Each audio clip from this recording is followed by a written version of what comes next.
Welcome back to the NABC Academy video series. I'm Eric Weaver with the NABC. Today's guest is the head coach of the 2018 NCAA Division III National Champions, Nebraska Wesleyan, Coach Dale Wellman.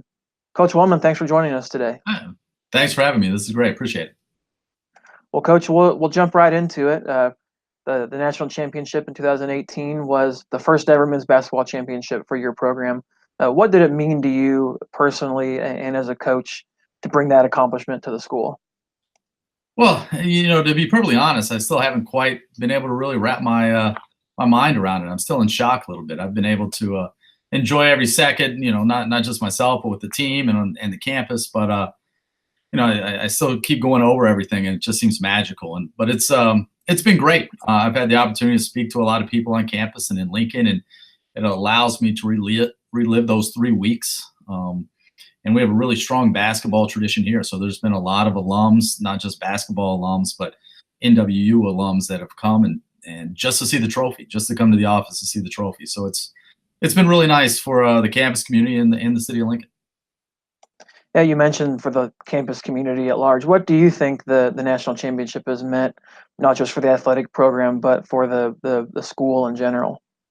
Well, I think it's been great. I mean, here we are. I mean, we're in Lincoln, and the University of Nebraska is right down the street. This national championship has put Nebraska Wesleyan, on the front page of the sports section and in the paper, and it's got a lot of press. The TV stations around here have been great. So just to get our name out and get publicity out, not just for the basketball program, but for the school. I love the fact, that the word Nebraska is in our title. I think it's brought some national attention to the small colleges and small college basketball in Nebraska, which I think is really nice. I mean, we're a state of less than 2 million people, so it's and some people consider it a flyover state. So it's nice to get some national attention as well. Now, before the national championship, you were the coach that led Nebraska Wesleyan's transition into Division III. What was that process like for you personally, and just for the program as you were, overseeing that jump up in competition? Well, it was, we were in a unique situation because we were dual affiliated. We were a founding member of NCAA Division III and had competed in, Final Fours in the past. But we were also a member because of geography of NAI. It made sense because we're the only Division III school here in the state of Nebraska. So we had this unique dual affiliation that, was good at one point in our history, but it really run its course. So we needed to make a shift and chose to go the NCAA Division III route, which was really nice. I'm an NCAA Division III guy. So our day-to-day operations really didn't change much because we always had to follow those rules, in terms of recruiting and in terms of start dates and everything like that. It just basically changed our competition. We still recruit the same way. We still recruit against the same schools. We still have our own challenges and the things that we can sell are all the same. But it's just, it's talking to kids and letting them know that, hey, we're not going to be playing the NAI teams here in Nebraska. We're going to be, traveling outside of the state and going different places to play different teams. In just your second season there at NWU, you led the school back to the postseason, I believe, for the first time since 2001. And then you also led an impressive turnaround at your past job at Alfred. How have you been able to, take programs that were perhaps a bit down and build them into, into schools that reach the postseason and now obviously compete for championships? Well, it's, I mean, as a basketball coach, I'm a competitive person.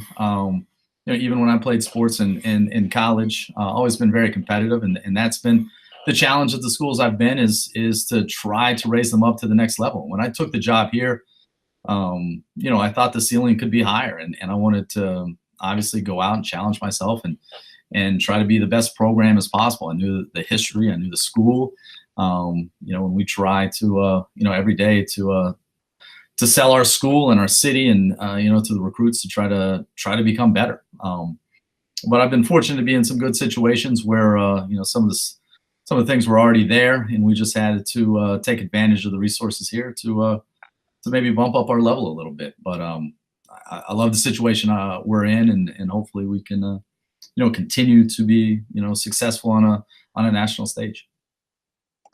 So how would you describe the NWU culture there in your program, and how did you go about building and developing that culture? Well, I'll be perfectly honest. I stepped into a culture, the guys that were here before me knew what it took in the off season in terms of getting stronger.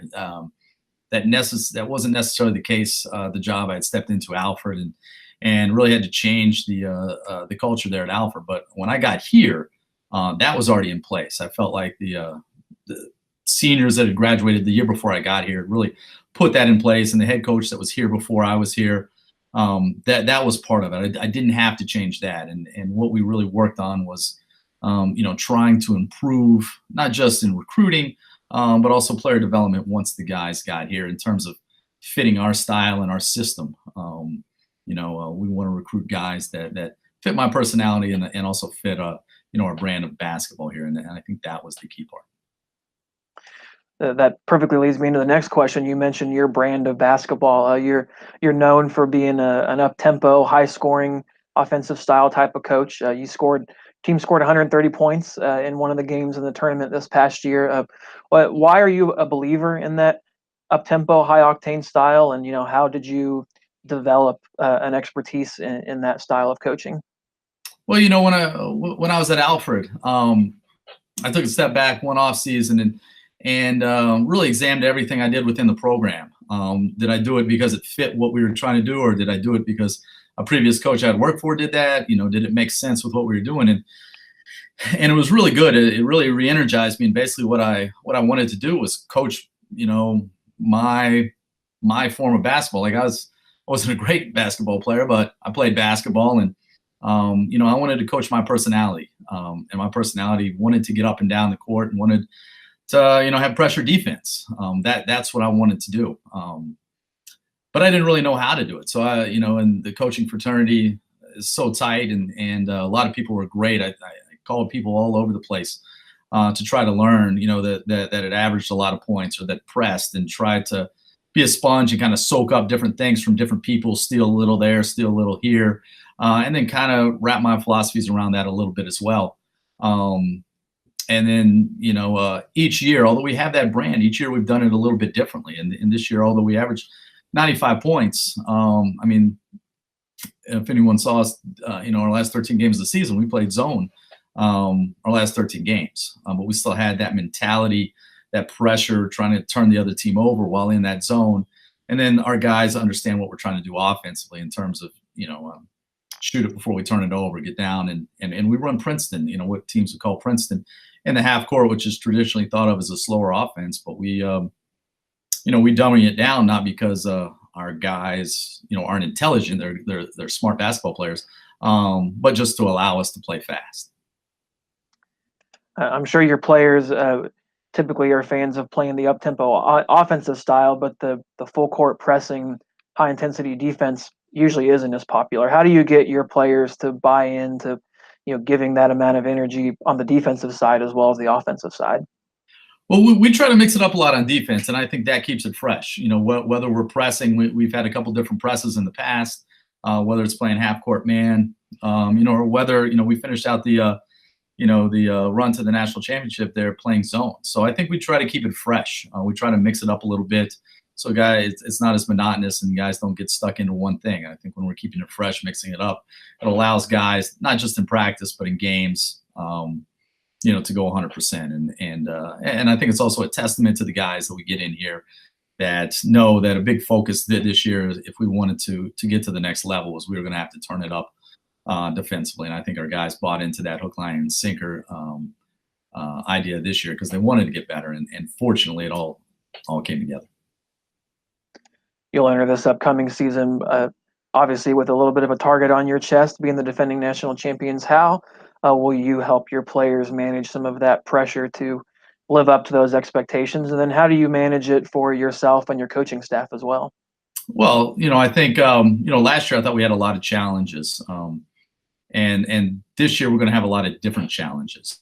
But they're all challenges that are there because of a good reason. I think we have guys, and I think last year was evident, that are competitive guys. And I think, we're going to focus on the fact we have to remember how hard, we practiced, everything that we did last year on and off the court to get to where we were. So we're going to focus on that a lot. and we're going to talk about embracing the challenge. And we have competitive kids here in our program, and if they're going to be competitive kids, they have to know that this is part of it. I think last year we were riding too high a little bit in January, thinking we were better than we were, and we dropped a couple games. And I'm going to remind our guys about that, and they're going to remember that.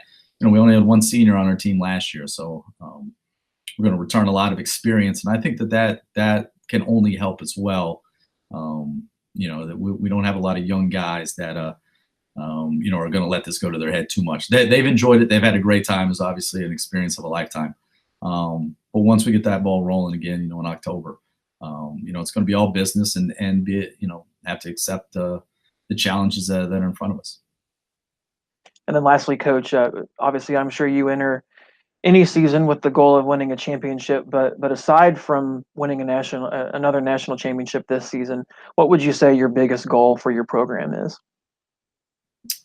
Biggest goal for the program besides winning championships, I mean, I look at it as a dad who was a college professor, and last year, honestly, we never even talked about a championship. Our goal was to do something special, and we kept saying that every year. And I didn't know what that was going to be because we had a bunch of sophomores and we had a couple of transfers. I wasn't sure what it was. We talked about doing something special, and I think that's something we're going to talk about again this year, is doing something special and to make sure that the guys have a good experience. I think that's a big part of the Division III basketball philosophy, and we want to make sure that these guys have a good experience, whatever that may be, wherever we end up, whatever our last game of the season may be. We want to have a good experience, have them learn a little something. I mean, college athletics is co-curricular. It's not just what you learn in the classroom. What we do is definitely not academic as coaches, but it's unequivocally educational.